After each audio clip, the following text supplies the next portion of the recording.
नमस्ते। भारत के अमृत महोत्सवी स्वतंत्रता दिवस पर आप सबको बहुत बहुत शुभकामनाएं। दिल्ली आने के लिए पैसे नहीं है साहब, पद्मश्री पोस्ट से भेज दीजिए। ऐसे सरकार को जिन्होंने लिखा उनके बारे में आज हम जानेंगे और उनके साहित्य के बारे में जानेंगे। उनकी एक कविता का अनुवाद भी प्रस्तुत करेंगे। नमस्ते, स्वागत है आपका मेरे चैनल में। मेरा नाम है वृषाली दंडवते और आप देख रहे हैं मेरा channel Vrishali Dandavate free thoughts. ये जो कवि है ये है संबलपुरी कवि हलधर नाग जी। ओडिशा से है ये और इनको 2016 में पद्मश्री पुरस्कार प्राप्त हुआ, लेकिन वो लेने के लिए वो दिल्ली जाने के लिए उनके पास पैसे नहीं थे, तो सरकार को उन्होंने ऐसे खत लिखा। संबलपुरी कवि, इनकी भाषा जो है ये है कोसली भाषा। वो कोसली भाषा में लिखते हैं, जो कि बहुत ही आम लोगों की भाषा है, बोली भाषा है। ये ओडिशा के मेन स्ट्रीम साहित्य लिखने की भाषा नहीं है। तो जो हलधर नाग जी है उन्होंने ये भी एक नया प्रयोग किया कि उन्होंने अपनी जो बोली भाषा है उसमें ये साहित्य अपना लिखा है। इनकी जीवनी बड़ी ही प्रेरणादायी है। उनके माता पिता उनके बचपन में ही चल बसे और उसके बाद में उनकी शिक्षा तीसरी क्लास तक की हो पाई। फॉर्मल एजुकेशन वो नहीं ले सके, लेकिन इससे उनको कोई फर्क नहीं पड़ा और उन्होंने बोला और किसी ने वो लिखा। इस तरह से उनका जो जीवन प्रवास है लिखने का वो शुरू हो गया। उन्होंने 20 महाकाव्य लिखे हैं और काव्यांजलि के उनके 3 वॉल्यूम निकाले गए हैं। काव्यांजलि के तीसरे वॉल्यूम को सरकार ने 2019 में उनको डॉक्टरेट से नवाजा है। आज संबलपुर विश्वविद्यालय में हलधर ग्रंथावली भाग 2 ये पाठ्यक्रम में समाविष्ट किया है और 5 पोस्ट ग्रेजुएट स्टूडेंट्स उनके साहित्य पर पीएचडी कर रहे हैं। कुछ करने के लिए बहुत कुछ होना चाहिए, ये ज़रूरी नहीं है। तो ये थे संबलपुरी कवि।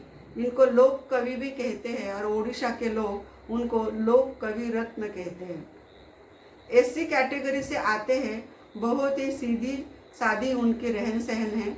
बस एक सफ़ेद धोती और गले में गमछा, पैर में चप्पल होती है कभी नहीं होती है, एक टूटा फूटा पुराना सा चश्मा वो पहनते हैं और इस तरह से वो रहते हैं।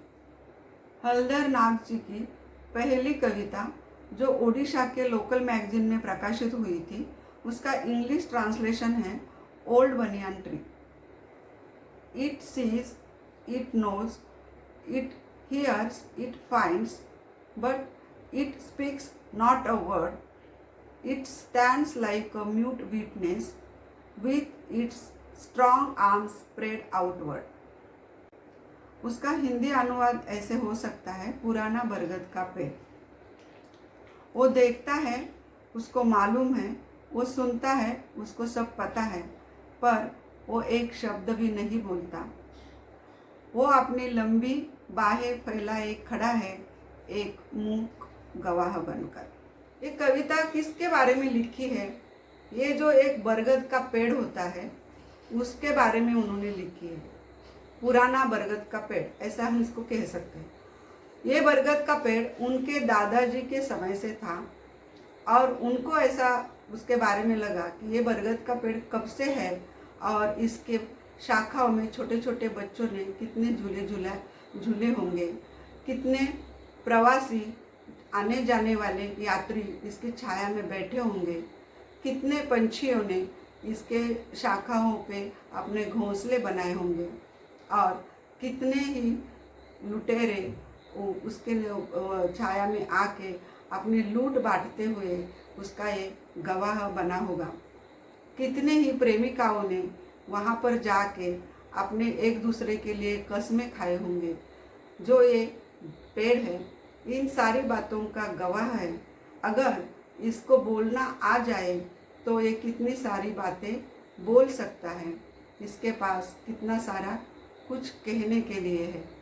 इस तरह से इस छोटे से बरगद के पेड़ के लिए उन्होंने अपनी भावनाएं इस कविता में व्यक्त की है, जो कि बहुत ही प्राकृतिक और हमारे आजू बाजू में जो दिखते हैं पेड़ पौधे उसके लिए एक सम्मान की भावना इसमें आती है। ये जो कविता है इससे हम भी रिलेट कर सकते हैं, क्योंकि हम भी कहीं पर भी आते जाते हैं, जो हमारे रोज का रास्ता होता है उसमें कई सारे पेड़ होते हैं, पौधे होते हैं, जिसको हम देखते हैं उसके साथ हम भी ये चीज़ें रिलेट कर सकते हैं। एक गांव के एक बड़े पेड़ के बारे में उन्होंने ये कविता लिखी है। ये जानकारी कैसे लगी ये जानना चाहती हूँ। क्या आप इनके बारे में जानते थे? इनका साथ कोई कविता आपने पढ़ी है? ये भी आप कमेंट में ज़रूर लिखना।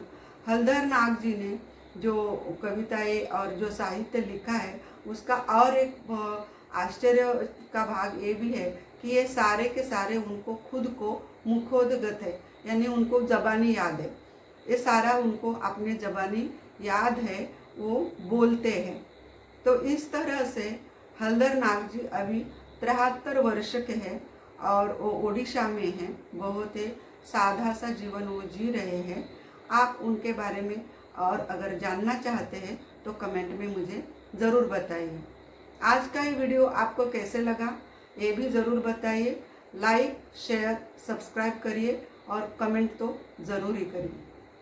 मिलते हैं नेक्स्ट वीडियो में। Bye bye.